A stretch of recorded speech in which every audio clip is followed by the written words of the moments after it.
Real talk. Real topics. Real solutions. This is MSR Forefront with your host, Stephanetta Harmon. Are we live?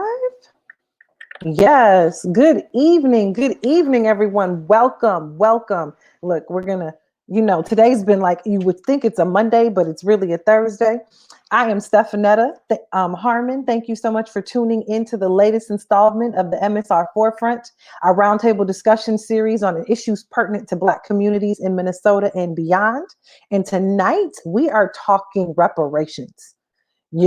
Reparations. Like, seriously, we explored it at the top of the month, and we're circling back again to really get into this conversation about making descendants of slaves, Black slaves here in America, whole from injustices, criminal, slavery, educational, every single thing you could think of here in Minnesota. And of course, Minnesota continues to be ground zero for the Civil Rights 2.0 movement. George Floyd's killing put the state in the epicenter of civil unrest with demands for change, renewed focus on racial and economic justice disparities within Black communities. And even as Minnesota prepares for this trial of the officer that killed Floyd, calls for reparations are reaching a fever pitch across the country. We know last month in Minnesota, the city of St. Paul formed the St. Paul Recovery Act Community Reparations Commission to study what reparations could look like here for African-American residents of the city. And nationally, the same bill that has been actually presented to Congress for 3 decades straight has been reintroduced once again. And so we're ready to have this conversation. Tonight we have Mel Reeves, our community editor for the Minnesota Spokesman Recorder. And we have Jared Ball, founder of imixwhatilike.org, and he is a professor at Morgan State University. And we're really going to get into this conversation about like what role media plays in the discussion of reparations and how we're talking and shaping, and what role education plays and how we can be better informed and know what to push for and what to ask for. So welcome. Thank you. It's a pleasure to be here. Thank you so much. Now, Jared, where are you? What part of the world are you? Yes. Oh, what part of the world? Oh, I'm in Maryland. I am in, that threw me off for a quick second. I forgot sometimes. Right. Yeah, I was like, where else am I ever? Like, I'm like, anymore. No, yeah, sorry. I'm in Maryland, in Howard County, more specifically. Okay. Which, for those who may not know where I am, at least, it's somewhat like halfway right in between DC and Baltimore. Okay, awesome. And Mel, thank you for hopping on this conversation as well. And you are in St. Paul, Minneapolis? Minneapolis right now. I just like to do like a little check-in because, we're making the global local every day, especially in the midst of a pandemic when we're Zooming and StreamYarding. And having these conversations. So thank you so much. I would love to just kick off with, where is reparations in your daily or work conversations for us to be in this place right now? Let's start with Mel, because he got a whole month series going with the paper. Come on. That's a good point. So you're asking, where am I personally? Yeah, what brings you to this conversation on reparations that you were like, yes, we need to have this? Good. I'm glad you asked that. So we'll throw a pitch for the paper. Exactly. I hope folks read the work we've done on reparations. In fact, my colleague here, Brother Ball, has contributed. He wrote a piece. I can't think of the title, but what we did in MSR, the reason it's on my mind is that this whole month we took on reparations. We took it on philosophically, and I walked through the history of reparations, starting even with the now I've been saying it for who knows how long, and I can't think of the name of the was it Indian Creek Massacre, that happened in Savannah, outside Savannah, and we told that story. I was able also to tell a story about 40 Acres and a Mule. A lot of people don't know that actually 20 preachers came together and told the U.S. government, who was represented by the Secretary of War Stanton and General Sherman, what it is they wanted. They actually asked the folks what they wanted. So people ought to read that, because it's some interesting things in that. It's surprising. But anyway, so that history is that. I later on talked about where the idea came from and talked about the radical Republicans, the Thaddeus Stevens and his colleague, and how they were instrumental in pushing for it, and that their best ideas didn't take, and also how Andrew Johnson rescinded the 40 acres deal. And then the last piece, I walked through the history of reparations as it has developed here, also looking at precedents for it. And there's some really interesting stuff about precedents as well. You probably knew this already. Dr. Ball knew this. There was a former slave back in the 1700s by the name of Mom Bet, they called her. She changed the name to Elizabeth Freeman. She read the Massachusetts Constitution and realized that it said in it that all people were created equal, right? And that nobody, right? That we're all free. And so she took them to court and she won. Yes, this history is buried from us. And the interesting thing is, not only did she win, she also took one of her cohorts. So 2 slaves challenged the state of Massachusetts. A lawyer decided to take on the case, wild stuff, and they won, and they got reparations. They got compensated for their labor. So there's plenty of precedent for it. And then, we went through, right, the German thing. So that's where, for me, that the conversation started. I'm thinking that people have been talking about it. So let's have some intelligent conversation, discussion.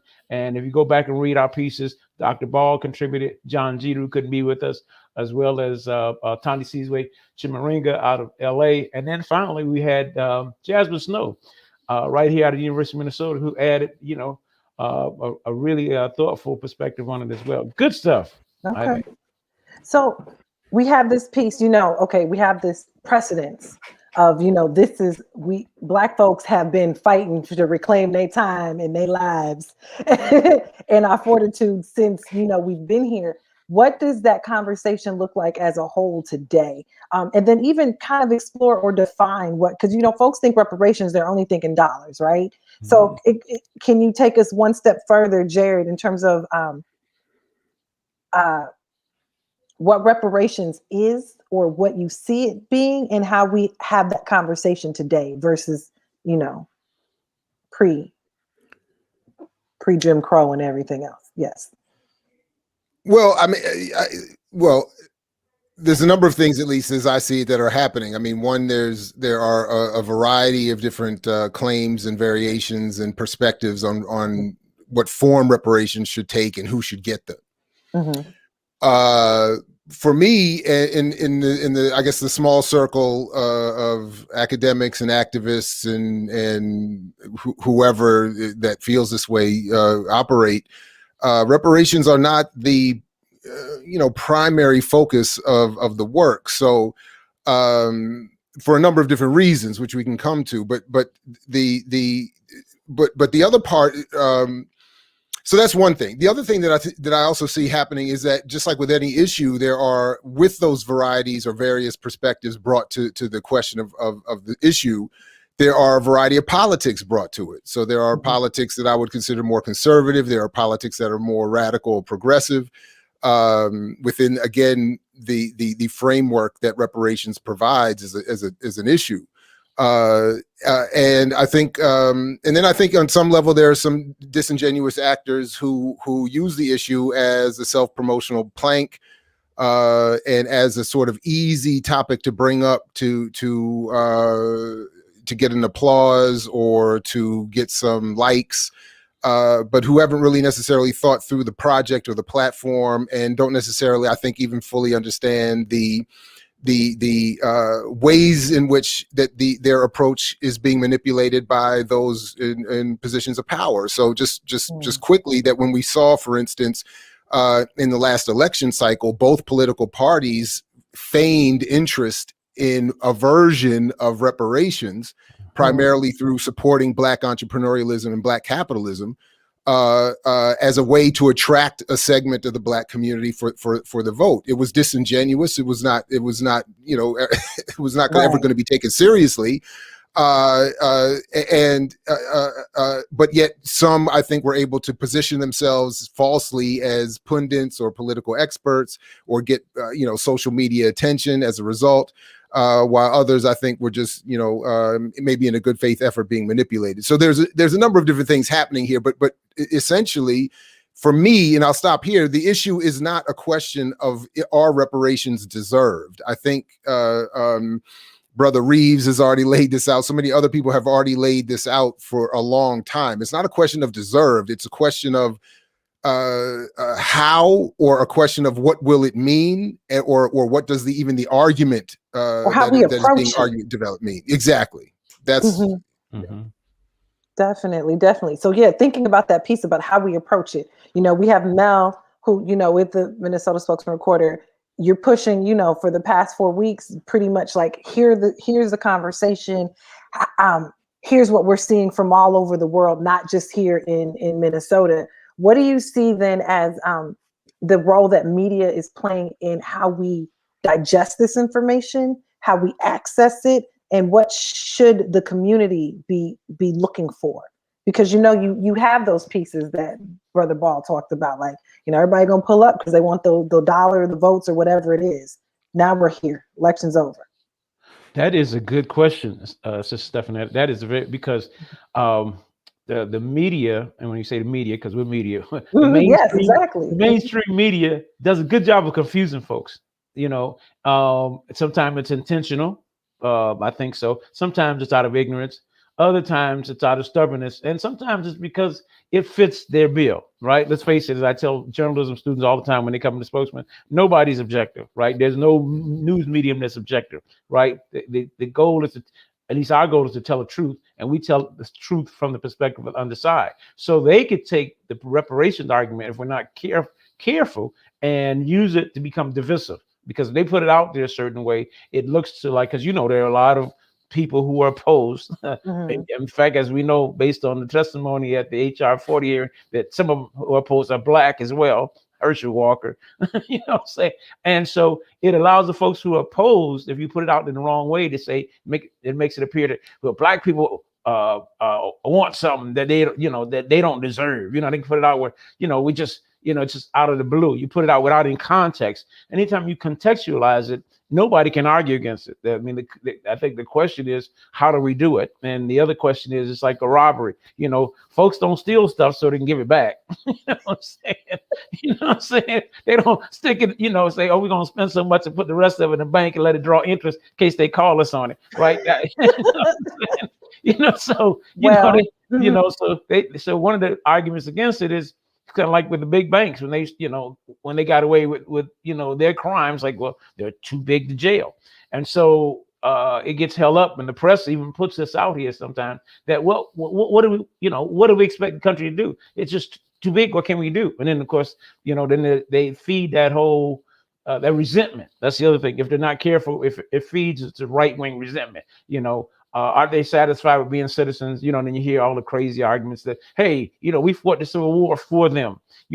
They're free. They've had the Civil Rights Movement. They've had a Black president. I wrote a piece one time called 40 Acres and an Obama, because they were acting as if, that was part of the reparations. And it sounds foolish, and so the press plays an important role, because if they project it in the wrong way, they open up the door to pushback and resentment from those who oppose. When you mentioned Obama, I remember it was the conversation, we're like a post-racial America, and we were like, nah, that didn't happen for us. It sounded good. It's a good soundbite, but we Black Americans are not getting post-racial anything.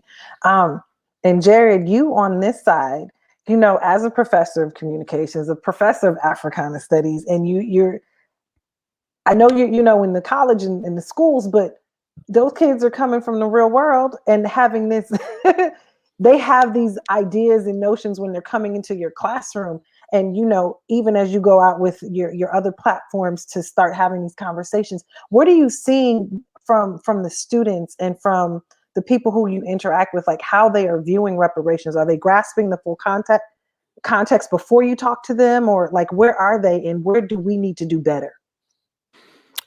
Well, I mean, I think unfortunately, they're in a position where most of us are. They very limited, for the most part, just very limited ranges of perspectives, or a limited perspective or interaction with the history of reparations. And largely because it's not something that is routinely talked about in most certainly commercial press. It's not talked about in even many of the so-called alternative presses. It's not talked about in the spaces that young people visit and spend time in. So many of them are more familiar with, pop cultural references or some soundbite they saw in an MSNBC or somewhere, something like that. And are just like most people would be, are just generally interested in redistribution of the wealth that they have helped create. So however you want to call it, so when, for instance, if I bring up, when we talk about it, I raise my own criticisms of the reparations movement. Not that it shouldn't exist, but that in many ways, I just think it's too limited, and it puts too much faith in a political system that has not been revolutionarily changed or addressed in an organized fashion. So for instance, so when I just say, in fact, we just had this conversation in one of my classes within the last 2 weeks. And I just raised the question of, well, what if we just had a political movement that sought to redistribute the $20 trillion GDP so that every year everybody got a redistributed amount of that? Don't you think that would have more likelihood of getting electoral support? And it was a vigorous debate. First of all, my classes at Morgan State University are almost exclusively, Black and largely from Baltimore, or for the most part, and to a certain extent, we get other elements through other folks from the African diaspora. So we had we have a nice Pan-African conversation. These sometimes get pretty heated and contentious. But even directed at me, when they, for instance, people don't, really feel my suggestions. but the point really is, if for nothing else, for me, at least in the classroom, it's an intellectual exercise. That my point is never really that they have to agree with me, and I don't even necessarily take positions that I fully agree with. It's just more to push the conversation in certain situations. But largely my point is, I think that they're too often captured by a media and educational system that to the point that Fanon made his, many years ago, seeks to kill the dreams of the colonized, when we should be thinking of every manner possible of destroying the colonial situation. And so sometimes I think the reparations argument forces us to whittle down our dreams to being too narrowly focused and channeled into a space where it's going to be a dead end, which is why we can't even get HR 40 or SB 1083 passed, which is why even white folks can't get $2,000 in COVID relief. Because this country has not been pushed in an organized way to redistribute the wealth that it has amassed from all of us to tunes that the humanity has never seen before. So that's what I like about that is, even though you didn't mean to do this, but like we have this conversation, we talk about Black folks, we expect Black folks to all have the same perspective, not internally, but from the outside world. And we're not a monolith. And so we are all even divergent in where we see reparations going, how it should be addressed, how it should be doled out, and do we get it again, but that approach that you talked about. But who should get it? Yes, and who should get it? Like who is Black? Who qualifies at this point? I mean, just in my classroom alone, it got hot. I'm gonna get hot with you because I'm West African, but my people we can trace back to Philly. So you get what I'm saying? Like, look, so when we talk about it, like I'm mixed. No, I'm saying I'm mixed. So I watched a vigorous conversation in front of me with my students talking about, well, Dr. Ball only has one Black American parent. Ooh. So maybe he, like, I don't know. And then some people, and then one of my colleagues told a great story where she's historically, her people were dragged over here from West Africa, enslaved, colonized, Jim Crowed, escaped. And went back, because we went back. Actually, they left before Jim Crow. They went back, were part of the Liberian movement, and now she comes back from there. Mm-hmm. And now some would then tell her she has no right to it, and she's saying, well, wait a minute now, I maybe grew up in Liberia, but I certainly have ancestors who were enslaved right here. So it just becomes fascinating. And to me, this is why I'm saying I don't want to have all these Pan-African disputes for crumbs. I want us to have political power to make this argument moot.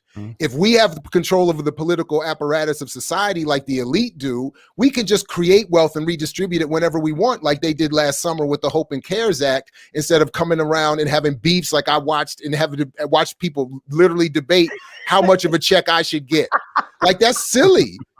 That's silly. I mean, honestly, whatever side you come down on, it's silly. To me, it's silly because even if you have no African ancestry, this is not a question of Black people not deserving specific reparations.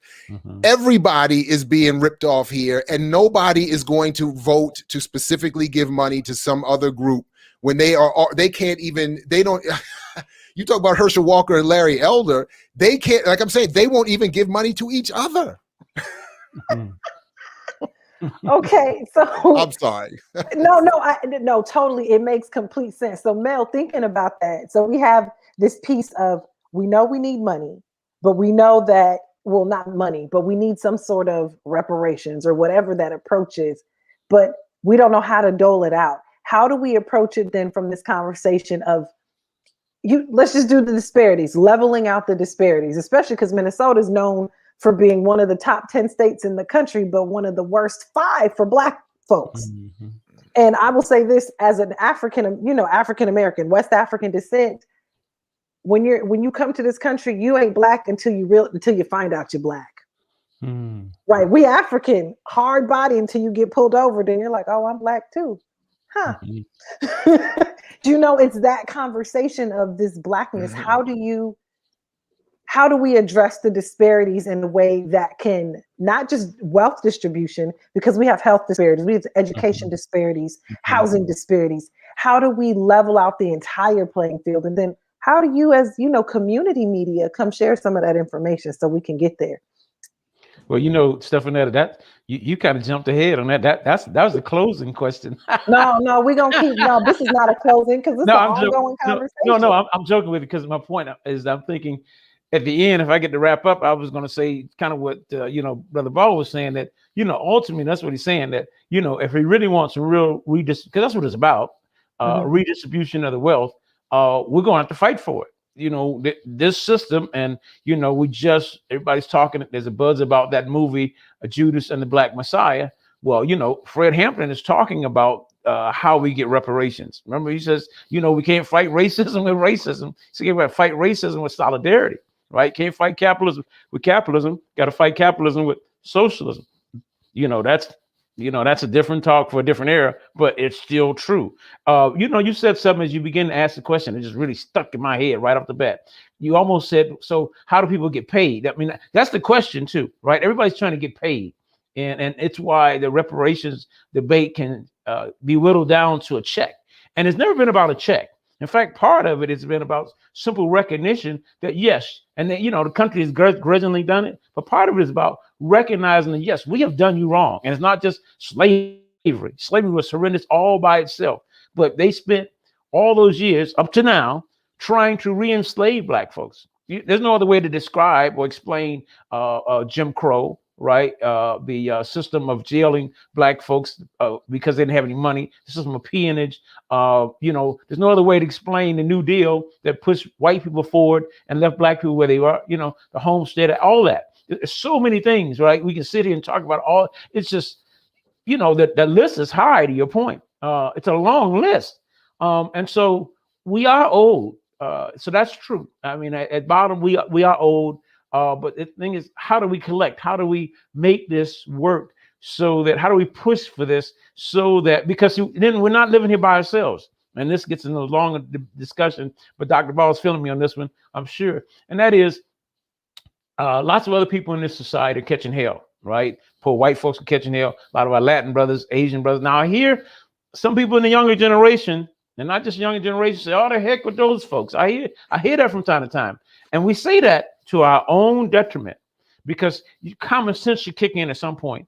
If Black folks gonna get free, and I hear people say stuff without thinking, we're not gonna be able to do it by ourselves. We're just too small. Now we can play vanguard, right? We can play a vanguard role, absolutely. I was telling the young brother the other day, look, we're not looking for allies. If we're going to win this thing, we're looking for comrades, because see what allies are. It's a very slick thing going on right now. There are some folks who they like the reparation thing because it keeps everything in this little square. It doesn't deal with justice issues. It deals with discrimination, misogyny and that kind of stuff, homophobia, which, I'm opposed to, I want to get rid of too. But they keep it within the little nationalist box, you see. They keep it's provincial. Their fight is provincial. Their thing is, man, get rid of racism and I'm cool. You know what I'm saying? Give me my money and I'm cool. And so I'm opposed to that. I think that, we ought to, when we talk about getting paid, we ought to go to the source. This is like the defund the police demand. It's a weird one in the sense that they say, well, we want to put money in the most social program. If we really want to do that, the demand should be defund the military budget, or at least decrease the military budget, because that's where the money is. It's the only thing we got money for. Yes, absolutely. That's where the money is. Look at Texas, and I'll be done. They had to put out, they put out a can. You know what I'm saying? In other words, they're begging. They had to go. They're begging in Texas, right, so that they can help the people. That's what the government exists for. That's what we would have to be out. I saw this thing on ABC News that tripped me out too the other day. They were saying that the families of the soldiers, about a whole third of them or something like that, were like below the poverty line. They're in food lines. They literally showed the spouses of soldiers in food lines, and they were interviewing them, saying, "Hey, I got to go to the food line because we can't make it per month on the little we're paid." Well, that's insane, considering that, everybody knows off the hand that the military budget has about $1 trillion in it, right? So they won't even take the money to feed their own people who are supposed to be manning their big weapon. That doesn't make any sense. So anyway, you see where I'm going. And also, won't take care of them when they're done, when they retire either. And that's the other thing. There should never be a military person on the street like struggling or homeless. I think that should never. You mean to tell me these people sacrificed their lives for whatever you thought you needed to do? They went and they did it. And so fair is fair. You ought to take care of them. They ought to at least be set, Congress is set for life. Right. Exactly. They at least have a roof over their head and food in their stomach. They were willing to sacrifice their life. But anyway, it gets back to the whole thing, the struggle, and we get away from this now. So you got two old heads who from the Black radical tradition, which looked out for they looked out for humanity. We had humanity in our minds. We were talking about, when we talked about justice, we sure as heck wanted it for us, but we weren't opposed to it for everybody else either. Okay, so you said old heads, right? So let's talk about this injustice. Okay, if you're tuning in, everyone, we're having a good old conversation on reparations again. In Minnesota, St. Paul has already formed a commission where they're exploring it, and they've actually apologized and acknowledged that it existed, which is still just groundbreaking in that for Minnesota, right? But now we're talking local, national perspective. HR 40, is coming around again. We're gonna see what Biden and how Harris and Biden approach it this time around. But if we're talking old heads and marching and justice, how do we approach it now? Because there's a group that's still protesting, but protesting isn't sexy for everyone. Mm-hmm. So how do we have this conversation for this younger generation that needs to be engaged, but in a way that they can actually be making a difference and not just debating on TikTok or Zoom or, social media or whatever it is? Is that for me? Both, either one of y'all, whoever want to pick it up. Go ahead, brother. Well, I heard Brother Reeves say the Black radical tradition. So for me, protest and marching is the very beginning. Right. Even Dr. King, one of the reasons he was assassinated because he had said that wasn't insufficient. And he was talking about permanent encampments and shutting down cities and making it impossible for the daily business of capitalism to work. Mm-hmm. People keep forgetting the other half of his phrase was direct action, nonviolent direct action, which of course is preceded by organization. And I think if anything in my limited experience has shown is that we have been encouraged out of that. We have been encouraged to, more event planning and, attention grabbing activity. as opposed to the very, difficult and tireless and thankless work of actually getting in people's faces and building with them. And that's one of the reasons why I think certain, movements and versions even of reparations have taken flight over the last few years, because people have been moved more online and away from that kind of traditional organizing and out of people's faces, and even even with and even encouraged to read absent study. So it's not just enough to read a book. It's so much different when you're reading it in concert with others and senior experts. And it doesn't have to be in a university. I'm talking about wherever. It changes the dynamic, and it changes the everything, because you have to engage other people and you have to make adjustments, and you have to, not I'm saying off your principle, but if you're trying to build, you can't just, put up statements online and beat people up if they don't agree with you. You have to work with people, at least up to a point, to build movements, because that's ultimately what is needed. So, for me, that's, I don't know. Anyway, for me, that's the ultimately the solution to all of this, that we have, and in those spaces, we'll find the answers that we need to push anything farther along.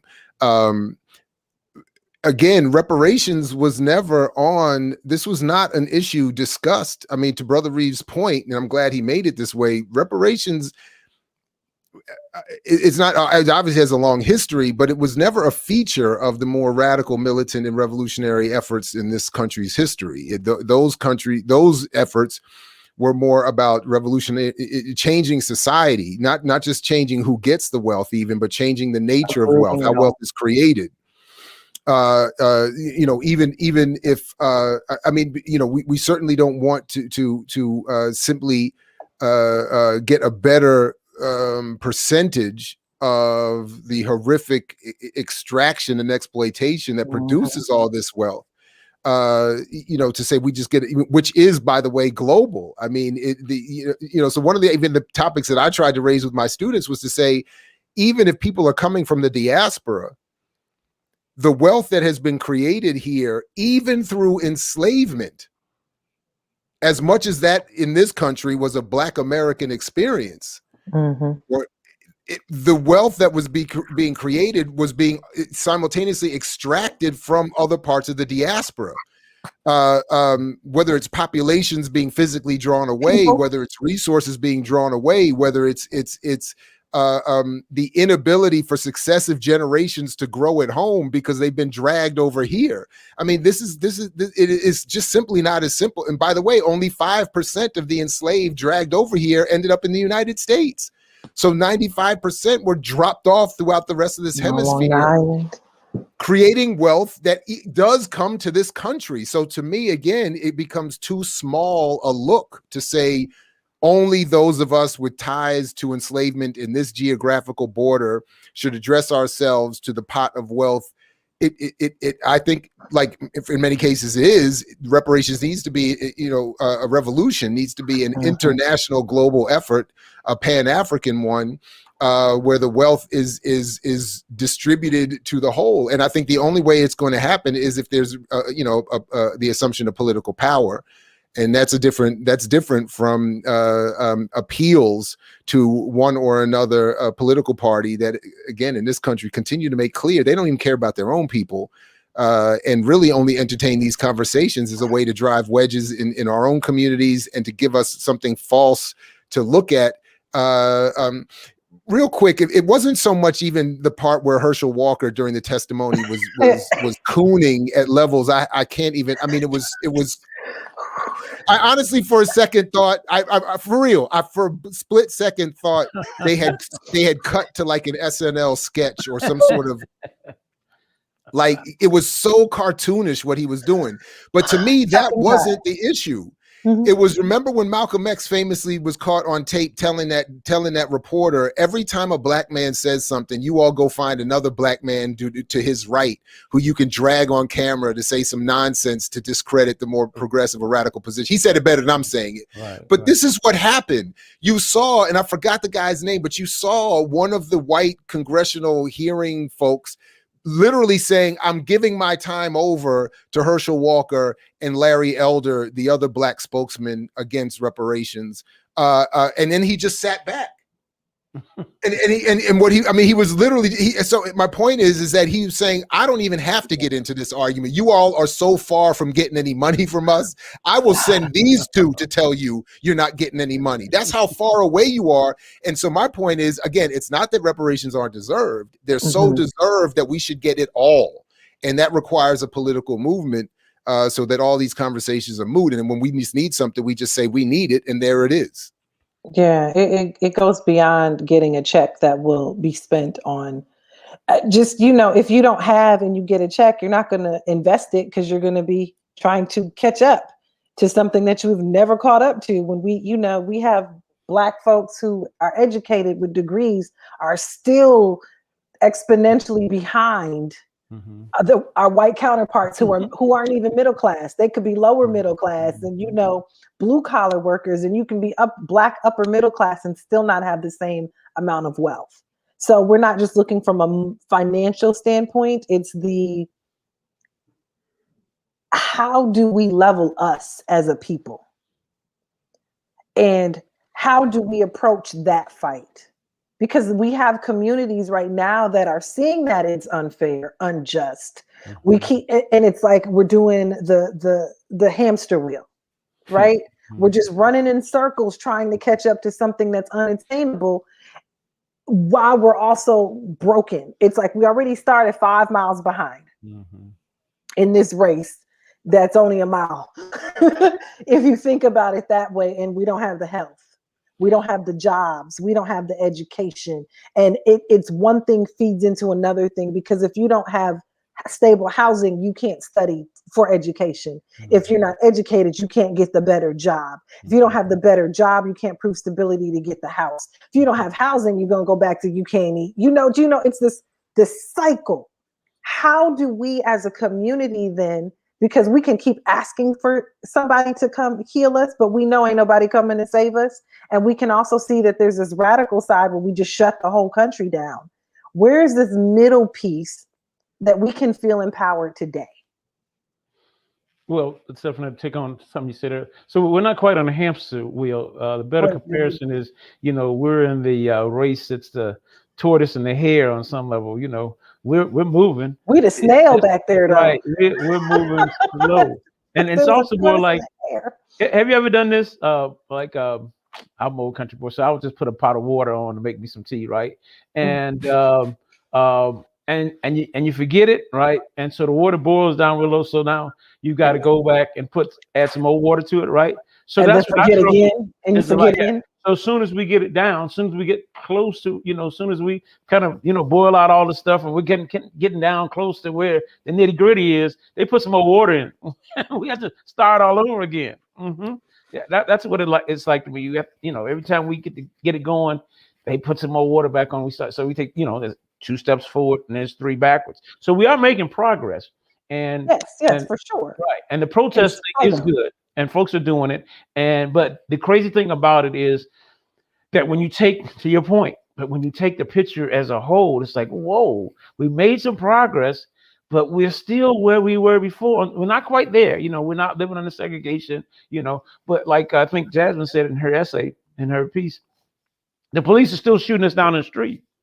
You know what I'm saying? And willy-nilly, and not just Black folks, but and we've not figured out a way to arrest it.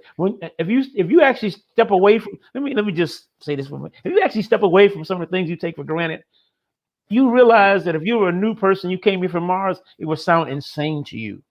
Right? Give you a point. Ghettos, if you came here from Mars, would seem and sound absolutely insane, especially after you read the book about what America was about, and you came down here, and you'd be like, "What is that? How can it be a streets aren't paved with gold?" Right? It wouldn't make any sense. Well, the gold thing wouldn't make any sense either. But ghettos wouldn't make any sense. And also with all the, the philosophy and, all the bragging about what this country is supposed to be, it would blow your mind too to pick up a paper and realize some black guy was shot for just walking down the street. Right. That wouldn't make any sense. So you would come off as insane. So on some level, we live in the midst of some real insanity, and it's wearing us down on some level. And it is, because we have to keep fighting. And so it does have to come to a head. Unfortunately, one of the things going on now is that we kind of don't want to keep the fight going. You know me, I'm going to tell it like I see it. I think some of this talk about healing is really more about, man, I'm frustrated. I don't know what else to do. No, it's tiredness. Yes, I'm tired. But traumatized. You can't get healed PTSD. while the disease is still in you. You can't, you got to get rid of the disease to actually get real healing. Now you can get some peace. You can center yourself as a spiritual person. You try to center, but you can't get healed. And now our enemies have picked up on this as well. Oh yeah, we'll help you with healing, dude. If you want to help us with healing, what you've got to do is take away these conditions that cause us to be sick in the first place, right? Give us quality. How do we empower ourselves for that part of the fight? Because we see there's the protesting. Minnesota's prepared for protest on March 8th on day one of the trials, right?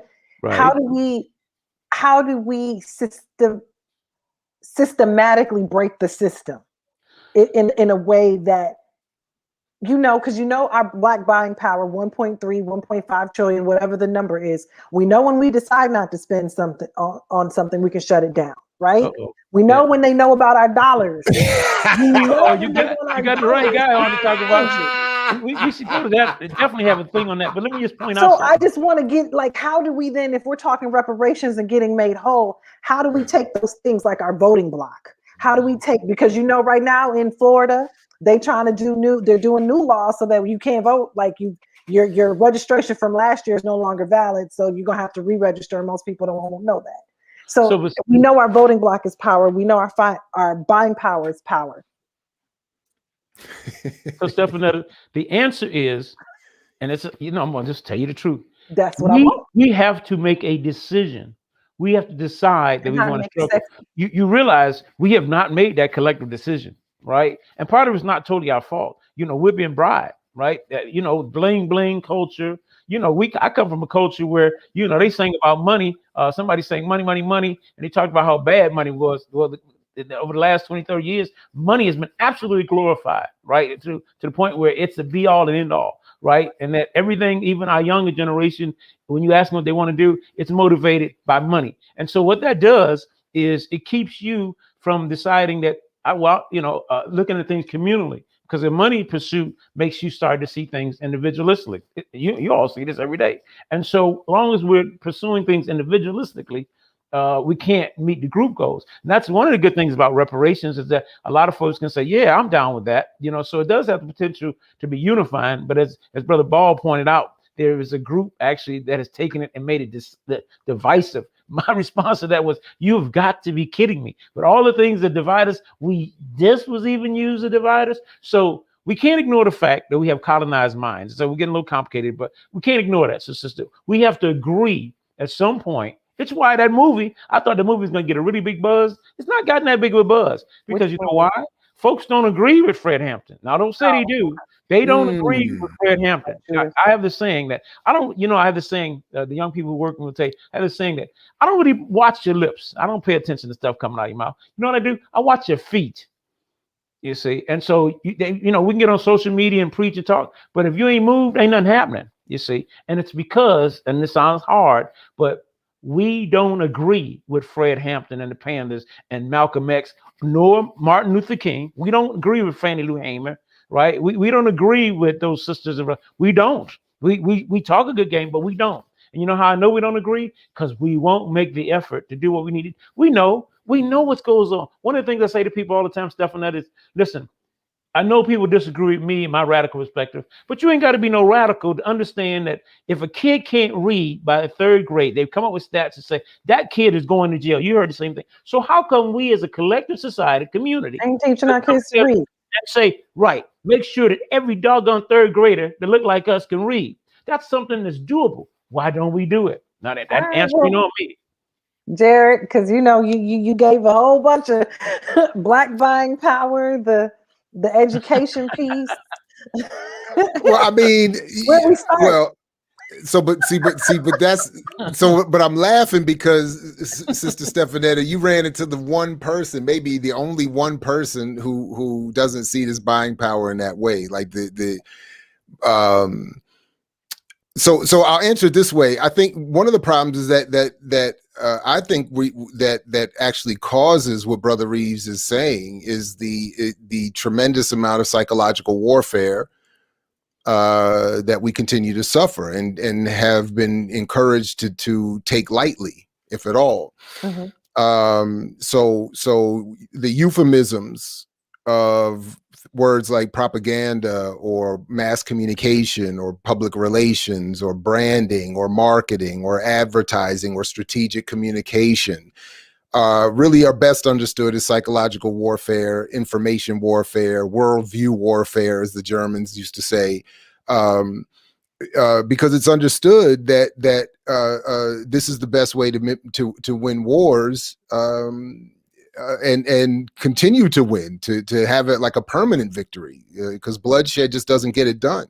Old school Willie Lynchism, right? So, well, well, yes and no, except even in that is fictitious history, regurgitated as real, even though some of what was done or described was real. I mean, but so the propaganda or the psychological warfare plays out even in the way that we think, or I think that we are made to understand the economy of this country, and in this case, buying power. This 1 point whatever trillion is a complete and entire concoction of a marketing and advertising community that has been forced upon us primarily through a Black commercial press. Unfortunately, that's the contradiction, so that they can attract ad revenue and pretend like they have a Black community that can buy the white corporate ad products that are being paid for in advertising to run in Black commercial spaces, to make the people telling us that we have buying power some more money, and depriving us of the political education and actual understanding of the political economy that we need to build the movements we need to change any of this. So So the one quick thing I want to say, and then I'll we're gonna have to have a whole other conversation. Oh, I know. I mean, I know. This is what I'm saying. Oh, okay. But and I'll invite you, shamelessly plug, to go to ourmixwhatilike.org and click the link at the top and download my free book, The Myth and Propaganda of Black Buying Power. It's a free digital download. And it's a relatively short read, and then I'll be happy to come back and we have a full, long discussion about it that I know we can't finish tonight. We over-index on everything in terms of the percentage of what we spend versus other folks. So I know 13. But the real point, though, is that buying power as a concept has nothing to do with economic condition. It's entirely made up as a category to measure the ability of any group to spend what little it has on products it does not own. And we do it the most. So that's where that Black buying we don't do it the most. It's used as a weapon against us the most because of the particular history we have here, and the way it was developed as a particular tactic to keep Black people from rebelling. That's this conversation. Oh yeah. So this is where I'm going to really think about what Brother Reeves was just saying, because my initial reaction, at least, is that I don't agree that we don't agree with Malcolm and Fred Hampton. My initial reaction is the reason that versions of Malcolm and Fred that are promoted by the machinery don't resonate with the people, because they know that that's not real. And they know that the Fred Hampton depicted in that movie, that's not Fred. And when they hear him giving a speech and making a reference vaguely to socialism, it's not hitting, because it's not being delivered in I think in a context and in its full explanation, and it's just being caricatured in the backdrop of a movie about a snitch. So we don't like snitches. Right. No. So, but I think if an actual movie about Fred were made, if an actual movie about Malcolm were made, I think it might have a different impact, because I think the people in the streets, I think the people that even show up in my classroom they are as amped for a change as any other generation, but they are suppressed beneath a more sophisticated and highly penetrative propaganda machine than we've ever seen in this history. So I'm going to think about. I mean, I'm compelled by your point, Brother Reeves. But anyway, that's I'm just my going to come initial and reaction. sidebar this. Can I make a final point to it? So what I'm getting at is that people do want to struggle. So I don't want to be the person said, "Oh, folks don't want to struggle." No, Right. the younger generation does want to struggle, but as I pointed out earlier, a lot of it is provincial and it's been misdirected. Right? That's Look right. at the whole national Black Lives Matter thing. I was in Ferguson. A lot of people in Ferguson, they can tell you the young people there were committed to figuring out some way to make some long-term. They were going to work and sleeping in the street. I saw them. They were sleeping. They maintained, most of them maintained a job. It was a fascinating thing. That they didn't just walk off the job. Some of them did, but they stayed in that area on Florissant. They did, and they were burnt boiling water. Right. They were vigilant. They were serious. The reason I really know, because I was running around talking about radical stuff, and a young brother grabbed me, and I said, "Oh," he said, "Hey man, can you come down here and talk to the people, my people down here?" And next thing I know, I got pulled into a conversation, and I was giving some speeches, and you're right, they were open to it. But then what happened was a whole bunch of interlopers from the Democratic Party, other liberal folks came down and said, "Oh, you ought to go this direction." And the people are looking for some leadership, so you can't blame them because they're woke up, but they're not totally. I call woke being awoke with one eye closed, with one eye open, woke with one eye closed. Because there's another part of that thing. And you have to wake up and realize that, as Malcolm said, that racism is endemic to the social, political, economic system we live under called capitalism. And so the young people do want to, but to Jared's point, Dr. Ball's point, they're being misled with all. In fact, social media, even kind of on some level, keeps you from struggling just a little bit, because you know how you get out and you say some tough stuff and you talk, you feel like you've done something, right? Well, all you've done is you put some ideas out, but the reason people put ideas out is so what? They can move on them. So that's what I'm getting at. So they don't disagree with them, but they disagree to the extent that Malcolm and Martin and Fred were willing to commit their lives. They're not willing to take that. Once people decide to take that step, and all y'all know this, it's over. Especially young people decide, hey man, we ain't gonna do this no more. We ain't going to work. One is we're not going to work, and other folks who grow with us, once the working class in the U.S. says we ain't going to work, right? We're gonna stop producing your goods, especially if they do it over a significant amount of time. Like they were trying to do, work stoppages, just non-cooperation with the government. It's over, and they know it. That's why they spend so much time on our heads, getting us thinking all kind of foolish stuff. They're misdirecting. What becomes conscious now is really just some, liberal, talking points, like the Biden thing. Trump leaves the office, and people act as if reparations. Act as if Moses has popped up or something. You know what I'm saying? It's like, and now we're begging Biden to give us a check. You know what I'm saying? Like he promised, and then he said it was $2,000. Now it's $1,400, and now we may not get it all. Now he's saying we'll give it to some people who are not. So it's a game, and at some point, very seriously, we have to look past the game. And the reparations movement can help us do that, because we recognize, one of the things we recognize that it should tell you is that there's something fundamentally deeply flawed with this system we live under, because they're not doing that. They're not trying to do it. They know that this historic wrong has been done, continue to be done, and they don't want to make a move to repair it. That tells you there's something's off about these folks. They're fundamentally flawed, and fundamentally this is an immoral system. And that ought to even motivate you a little bit to say, shoot, this, like Brother Bob was talking about earlier, let's fight to get the wealth redistributed in general, right? And because you look around, you see the white folks and Latino folks and a lot of Asian folks having some of the same struggles. They don't have the same color struggle we have, but they're catching hell. That you go work. I work with folks side by side. I remember I was working with some white workers, and they really wanted to treat me in a racist manner, And I said to them one time, and so some of them got it. I said to one time, hey, let me see your check. We're making the same exact money, right? I said, hold on, you out here defending the boss, and he's not giving you any more money than he's giving me. You know what I'm saying? You're trying to identify with him rather than me, and he's kicking all our butt. but you want to identify with him because he looks like you, and you got nothing in common. He may be your color, but he ain't kind. But that's the conversation right there when you're saying that is, even if I'm poor, at least I'm not black. That's how that's been set up. The psychic wage, yeah. That conversation. And so Mel, Mel can go on his own for 2 hours by himself without us on this, right? And we got 50 million or 5011 articles on the Minnesota, spokesmanrecorder.com about this conversation about reparations. So we know that there's community media reading on this. But Brother Ball, Professor Ball, on this education side, what then do you suggest when this conversation is over? Because we have an hour in this. What is that reading? What is that edification more? Because remember, you said we read, but we're not studying. How do we get to that next level of understanding, and where do we go find those resources, or who do we connect with?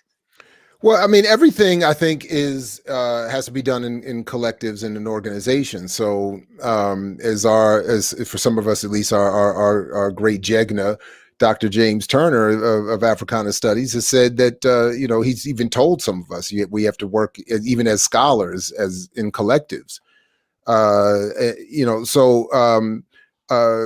Look, I'm in higher education. I think there's value to it. I think it's in many ways a wonderful career. It's a wonderful place to be. It relatively speaking, it's compared to most working, I mean, from my perspective, it's great. I'm not paid properly. But compared to most working people, I'm chilling. Relative to the academic world, I'm in the low class. I'm in Section 8.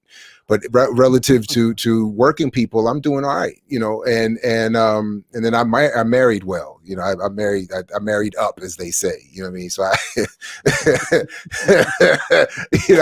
I chose well, and I let myself be chosen well, Anyway, but my point really is that,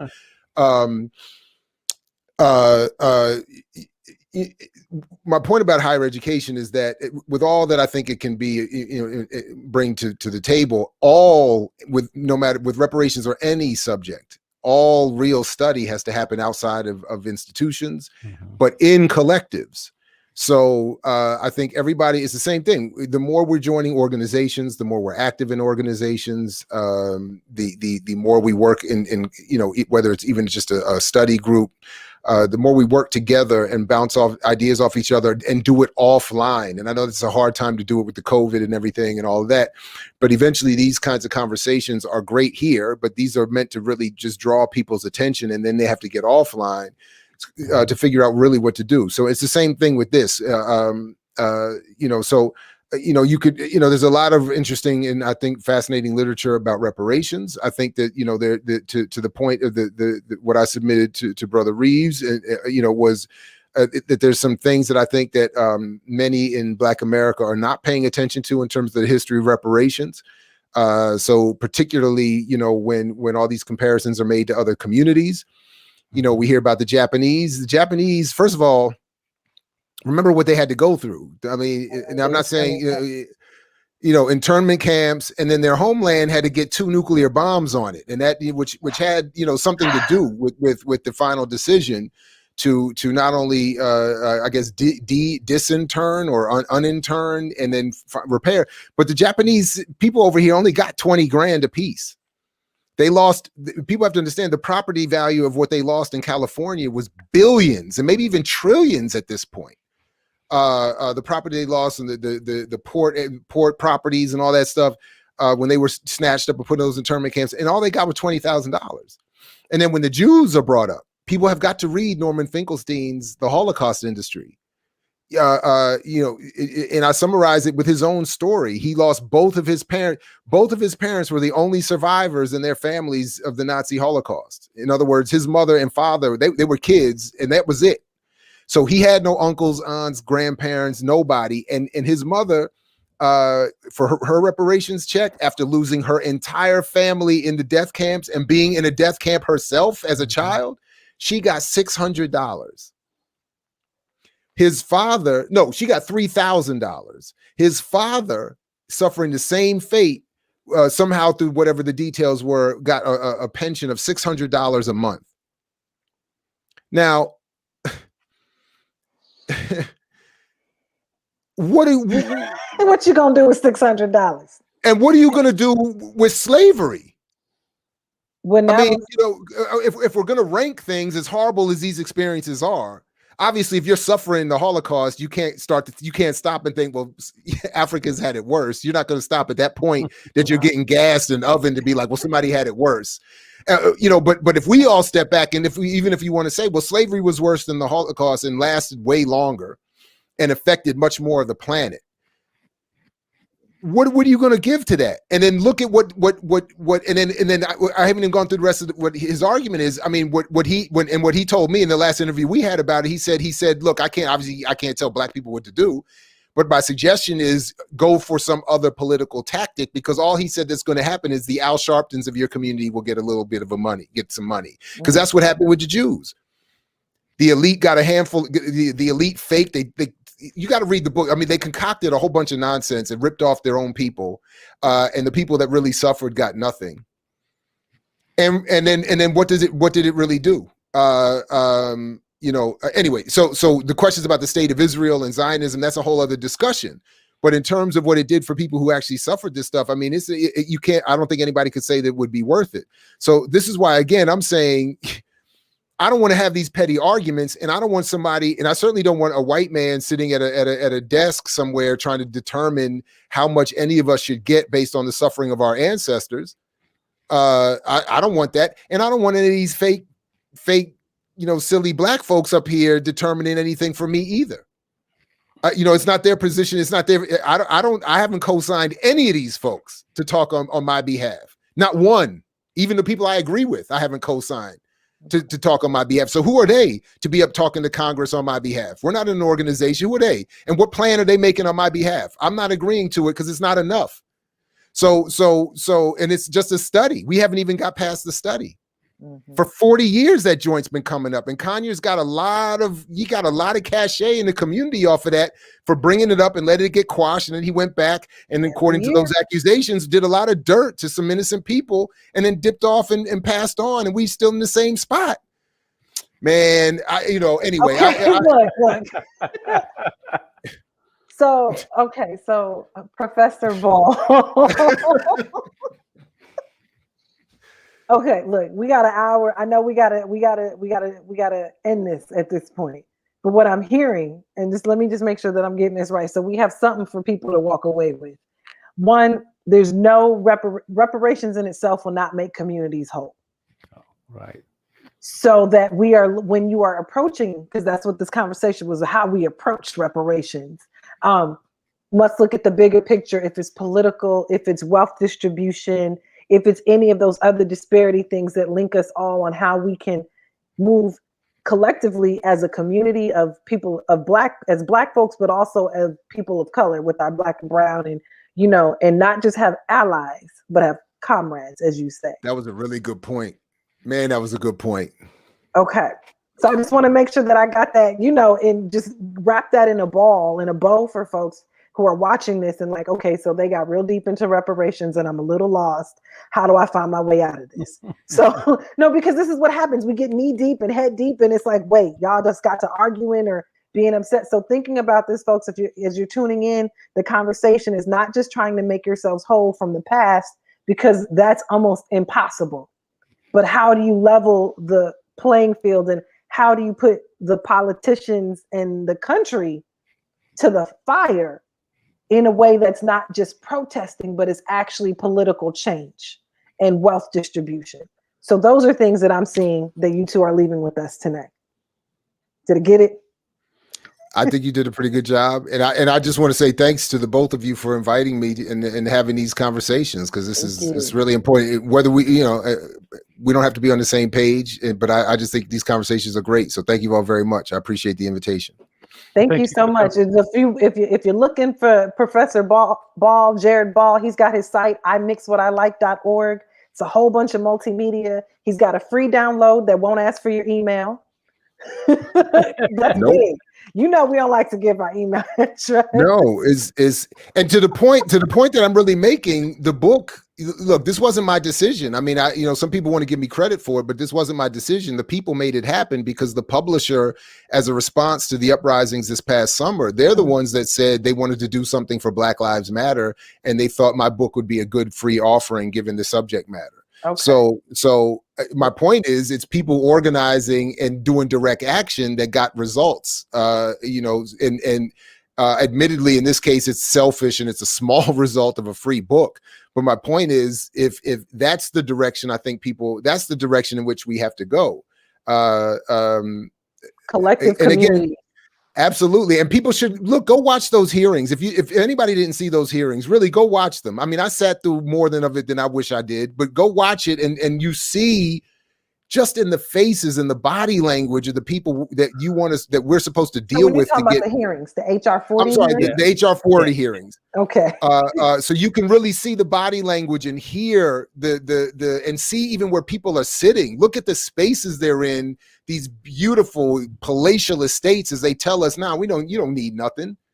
You don't get nothing. About Walker. Okay. Look at not just him. He was bad enough, but I think all of them, even the congressional people that's sitting up in their fancy offices talking about what? Larry Elder, fully shaven in his nice suit, probably thousands of dollars in his suit, sitting there saying, what? I got paid.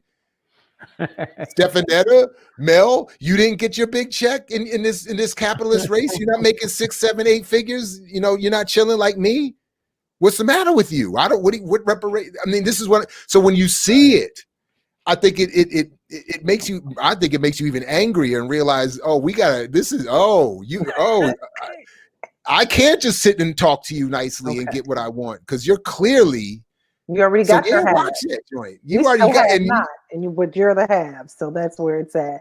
Anyway, I'm sorry. It's okay. No, this is important. This is what we need to do when we get off these conversations. Is a big thing for me is what do we do next? This is so great to have this now conversation and to hear other people talk, but there's a next that needs to happen. Yeah. So when you get off this today, whenever you've tuned in to watch this, please, empower yourself. Go to the spokesman-recorder.com, see the conversations that are already been shared, the essays, the perspectives on reparations, and then empower yourself within everyday community on how you can put your collective, if it's 2 or 3 or 4 or more, and how you can continue this conversation in a way that speaks to your needs, speaks to your issues, speaks to your wants, and then of course engage educators and community media alike to be able to push it forward. So yes, I just want to say thank you both, Professor Ball, Mel Reeves, for joining in on this conversation. Again, Reparations. I'm Stefanetta Harmon, our host for the MSR Forefront, and just tune in, watch and join these conversations every Thursday or every other Thursday when we post it. and read our series on reparations. We put a lot of effort and time. Dr. Ball's piece is the limiting framework of reparations. Go on our site. We did right, and there's good history on there, you all. Because to Dr. Ball's and your point, Sister Stefanetta, you in order to master your subject, you have to study. You have to kind of get in the weeds. And one of the problems, if you want to understand reparations, you got to study it. Then you can begin organizing around it. And also, the other thing we'll do, it will raise your consciousness. And just know stuff, y'all. Yes, and then y'all just want to know stuff. Do some more stuff. Exactly. And just don't think of it as studying. There's the school part, but there's just edification of where you at now, and so you can have a real conversation with folks about what they're doing. So when you have better perspective and positioning when you're watching the foolishness on TV. So again, thank you all for tuning in. This is the MSR Forefront. Join us Thursdays for these conversations on issues pertinent to Minnesota and beyond. Thank you. Thank you. Peace, y'all.